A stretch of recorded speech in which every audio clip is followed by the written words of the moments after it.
Hello friends, good morning. Welcome to my YouTube channel civil IQ friends. Let's quick see a question.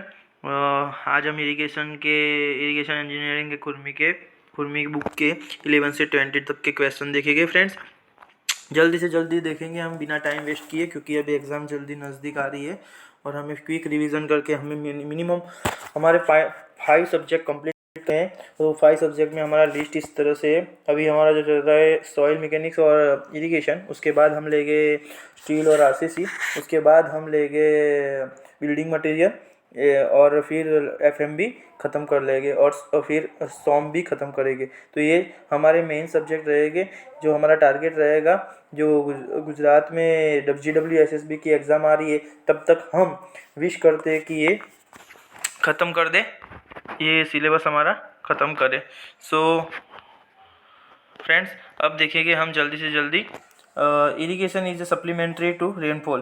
तो option A है agree और option B है disagree. तो हम यहाँ पे ऑप्शन ए पे टिक करेंगे फ्रेंड्स. ये right answer is option A. Then question 12, irrigation blank the change of the water logging. तो इसमें ऐसा कहना चाहते हैं कि इरिगेशन से वाटर लॉगिंग का चांस बढ़ता है या कम होता है. तो यहाँ पे फ्रेंड्स ये सही बात है, बढ़ता है.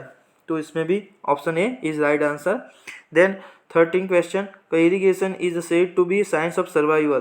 तो यहाँ पे ऑप्शन दिए हुए करेक्ट और इनकरेक्ट. तो यहाँ पे सही आंसर है फ्रेंड्स, करेक्ट. ये सब इजी क्वेश्चन है फ्रेंड्स, तो हम जल्दी से देखेंगे.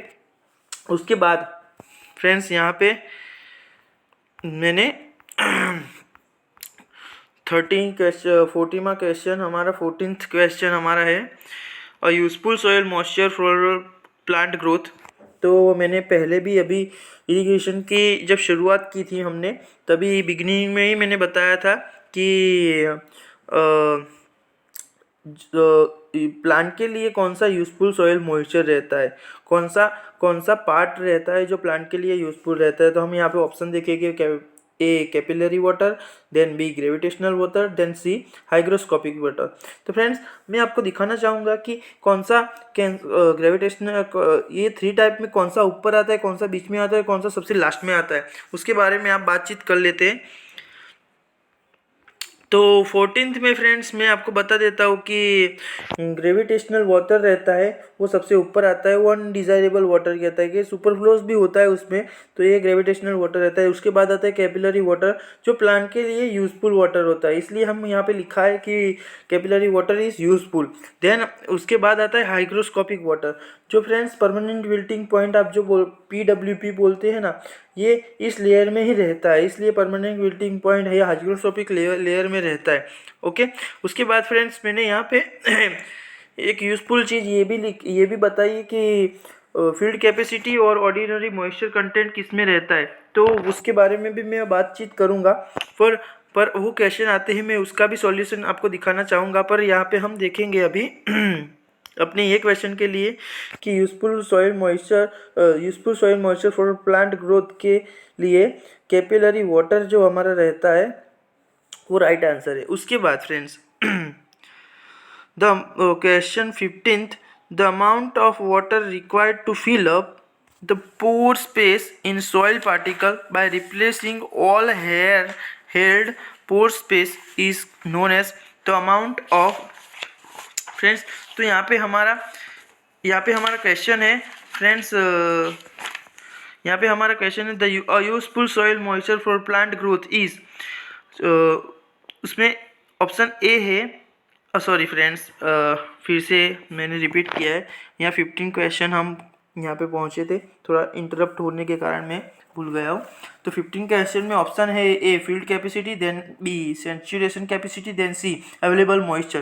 तो फ्रेंड्स, इसका आंसर आएगा सेचुरेशन कैपेसिटी. क्यों आता है वो मैं आपको एक्सप्लेनेशन देता हूँ कि the amount of water required to fill up the pore space in soil particles by replacing all air held pore space. तो जो हमारे एयर की जगह पे जो अमाउंट ऑफ वाटर फिल हो जाता है, तभी वो एयर पूरे जगह पे वो जो एयर होती है उसकी जगह पे हम वाटर फिल हो जाता है फ्रेंड्स. तो वो एयर क्या होता है, वो एयर रिप्लेस हो जाते हैं, वहाँ पे वाटर होने के कारण पूरे एयर वॉइड्स ये कम हो जाते हैं और पूरा पानी से वो जो छिद्र होते हैं ना छोटे छोटे, वो पानी से फिल हो जाते हैं, इसलिए उसको वो पूरा सेचुरेटेड हो जाता है, इसलिए हमें उसको सेचुरेटेड कैपेसिटी बोलते हैं फ्रेंड्स। तो यहाँ पे राइट आंसर है 15 का B. Then 16C, the moisture content of the soil after free drainage has removed most of gravity water is known as friends. तो यहाँ पे हमारा the moisture content of the soil यानी कि मॉइस्चर कंटेंट सॉइल के after a free drainage के बाद has removed most of gravity water, और most of gravity water remove कर देने के बाद उसे क्या बोलते हैं, तो उसे फील्ड कैपेसिटी बोलते हैं फ्रेंड्स। ग्रेविटी रिमूव होने के बाद जो बचता है ना, उसे फील्ड कैपेसिटी कहते हैं, या कि कैपेसिटी जो फील्ड की कैपेसिटी है गेन करने की, उसे वो जो ग्रेविटी वाटर रिमूव होने के बाद जो नेट जो कैपेसिटी रहती है उसे फील्ड कैपेसिटी बोलते हैं फ्रेंड्स। तो उसके बाद हमारा question 17, the water content at which plant can no longer extract sufficient water from the soil from its growth. तो फ्रेंड्स ये तो मोस्ट इंपॉर्टेंट क्वेश्चन है और मोस्ट पॉपुलर क्वेश्चन है। इसका आंसर है परमानेंट वेटिंग पॉइंट PWP। अब आपको बताऊंगा परमानेंट वेटिंग पॉइंट कौन से वाटर में आता है, ग्रेविटेशनल वाटर में आता है या फिर ग्रेविटेशनल वाटर में आता है, या स्टार्टिंग में जो वाटर के लेयर होती है हाइग्रोस्कोपिक वाटर या कैपिलरी वाटर। तो फ्रेंड्स यहाँ पे मैं आपको बता देता हूँ जो परमानेंट विल्डिंग पॉइंट है ये वाले लेयर में आता है फ्रेंड्स। तो आप देख सकते हैं इससे अच्छे से हाइग्रोस्कोपिक वाटर ये परमानेंट विल्डिंग पॉइंट, यानी हाइग्रोस्कोपिक वाटर में दो आते हैं, परमानेंट विल्डिंग पॉइंट देन अल्टीमेट विल्डिंग पॉइंट, और PWP और UWP ये दोनों पॉइंट आती है। यहाँ पे पानी एकदम ख़त्म हो जाता है उसको, और वो पेड़ को पानी पहुँचता नहीं है, इस पॉइंट को हम परमानेंट विल्टिंग पॉइंट कहेंगे। ओके, तो देन हमारा यहाँ पे 18 क्वेश्चन आया है फ्रेंड्स कि अवेलेबल मॉइस्चर में be define as option A moisture content at permanent wilting point, difference in water content of the soil between field capacity and permanent wilting, then option C maximum moisture holding capacity, then option D all of above। Friends यहाँ पे option D all of above देख के आप टिक कर देते हो, पर यहाँ पे एक चीज़ आपको देखनी होगी कि अवेलेबल मॉइस्चर की डेफिनेशन ही ये ऑप्शन बी है जो अवेलेबल मॉइस्चर की डेफिनेशन है। Difference in water content of the soil between a field capacity and permanent wilting is known as available moisture. तो यहाँ पे आपको ध्यान रखना है, गलती से भी ऑल ऑफ अबव पे क्लिक नहीं करना है। उसके बाद field capacity of the soil depend 19th, field capacity of the soil depend upon capillary tension in soil then porosity of soil. तो ये दोनों राइट आंसर है फ्रेंड्स। और उसके बाद 20 question number 20, capillary water is useful of soil moisture of for growth of plant. Yes, मैंने आगे ही अपनी बातचीत हुई है। उसके बाद थोड़ा नज़र फ्रेंड्स हम यहाँ भी लगा देते हैं। पहले मैं थोड़ा एक्सप्लेनेशन इसका दूंगा, उसके बाद मैं थोड़ा एक्सप्लेनेशन इसका दूंगा, क्योंकि ये बहुत इंपॉर्टेंट है। ये ऐसा नहीं है कि ये 11 से लेके 20 तक के क्वेश्चन में आता है, उसके बाद नहीं आता फ्रेंड्स। कोई भी कॉम्पिटिटिव एग्ज़ाम के लिए आप प्रिपरेशन करते हो तो ये जो टेबल है आपको बिल्कुल याद रखना है फ्रेंड्स, क्योंकि सबसे पहले अब हम स्टेप बाय स्टेप देखेंगे। तो सबसे पहले फ्रेंड्स हम ये पोर्शन देखेंगे। तो सबसे पहले ये ग्रेविटेशनल वाटर का पोर्शन है, ये पहला पोर्शन है। उसके बाद फ्रेंड्स ये दूसरा, ये पूरा होल है सर्कल,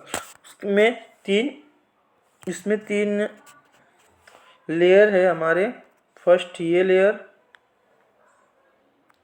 सेकेंड ये लेयर, देन थर्ड ये लेयर। ओके, ये हमारे लेयर है फ्रेंड्स। अब इम्पोर्टेंट चीज़ ये है, ये तीन हमारे लेयर है। इम्पोर्टेंट चीज़ ये है फ्रेंड्स कि ये तीन लेयर है ना, उसमें जो पहला लेयर होता है ग्रेविटेशनल वाटर का लेयर रहता है, उसमें जो पानी रहता है वो सुपर फ्लोज में रहता है। यानी कि ये लेयर में सैचुरेशन कैपेसिटी और फील्ड कैपेसिटी दोनों इंक्लूड हुई है। यानी ये ग्रेविटेशनल वाटर होता है, और दूसरे लेयर में फ्रेंड्स कैपिलरी वाटर रहता है जो कि यूजफुल वाटर रहता है। किसके लिए? तो प्लांट के लिए। ये वाटर के थ्रू ही जो प्लांट का ग्रोथ होता है ना वो रहता है, क्योंकि प्लांट जो होते हैं ना फ्रेंड्स, ये जो प्लांट रहते हैं, ये प्लांट ये वाटर को एक्सट्रैक्ट करके ही अपना ग्रोथ करते हैं। तो इसमें दो दो कंटेंट रहते हैं, ऑप्टिमम मॉइस्चर कंटेंट रहते हैं, टेम्पररी विल्टिंग पॉइंट रहता है। यानी कि यहाँ तक होता है ना, वो टेम्पररी विल्टिंग पॉइंट इंक्लूड हो जाता है फ्रेंड्स यहाँ तक। उसके बाद देन लास्ट लेयर रहता है ये वाला लेयर। तो ये हाइग्रोस्कोपिक इनएक्सट्रेबल वाटर है। तो ये वाटर में क्या रहता है, ये परमानेंट विल्टिंग पॉइंट का ही लेयर आ गया है। यहाँ पे आते आते पानी खत्म हो जाता है। सबसे ज़्यादा पानी कहाँ पे रहता है फ्रेंड्स, तो सबसे ज़्यादा पानी रहता है हमारा ग्रेविटेशनल वाटर में। उसके बाद मीडियम पानी रहता है कैपिलरी वाटर में। उसके बाद हाइड्रोस्कोपिक वाटर में तो सबसे कम पानी रहता है। तो आपको ये बिल्कुल याद रखना है फ्रेंड्स। ओके, तो ये वीडियो आपको पसंद आए तो लाइक शेयर सब्सक्राइब कीजिए फ्रेंड्स। Thank you.